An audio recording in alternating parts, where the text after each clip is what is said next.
When would Poppy get home to break up her quarantine exile with stories from the barn about her mare and her monkey? Annika Wolter paced another circuit between the Victrola record player that sat on her dresser and the armoire across the room. 2 more days of seclusion upstairs, and she'd be on horseback again, instead of merely imagining rides on the hibiscus-filled trails. Thank the Lord her father's daily report through the closed bedroom door brightened the endless hours of reading and practicing her ballet performance for Mama's 50th birthday. What if she wasn't over the mumps by her mother's party, like the doctor had promised? Annika pressed her finger under her right ear and found the receding yet tender, swollen gland.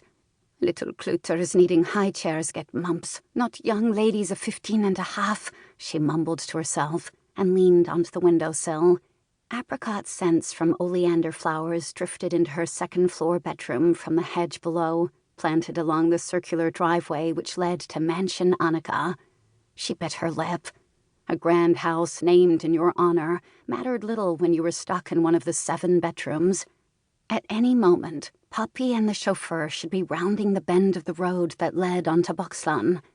She looked past the rows of flowers which lined their driveway. Wait, who was that crossing their grass? A stranger approached from the far corner of the acre of lawn. Shades of copper shone in his dark brown hair. She stood on tiptoes and leaned close to the glass in the upper part of the window. His stride proclaimed athlete, not the stiff walk of an old Zakamon who might be headed here to visit Poppy on business. He marched into full view, dressed in the white Dutch uniform of an officer. The hip-length coat fitted perfectly across his broad shoulders. Freshly pressed trousers covered his long legs, and a small leather suitcase swung with each stride. Annika tapped her cheek. Was this tall, mysterious guest a new boarder? If a herd of young soldiers preceded war, maybe war wouldn't be as horrible as Mama and Poppy whispered. And no war had better start before she finished high school and completed nursing training, and certainly not before she had her first boyfriend. She moved to the side, lest the visitor catch her staring, and tucked her sleeveless blouse inside the waistband of her wide-legged trousers. He continued toward their front door, and for a moment tilted his head to study the lone wrought-iron balcony which jutted out from the bedroom to Annika's right. Her pulse thrummed.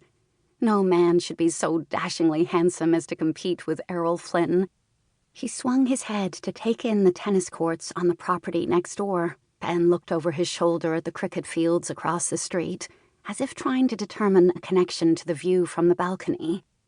The handsome stranger turned back toward Annika and rubbed his chin. His curiosity upped her admiration even further.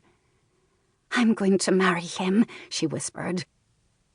At the veranda overhang, he disappeared. She groaned. His footsteps sounded on the flight of stairs.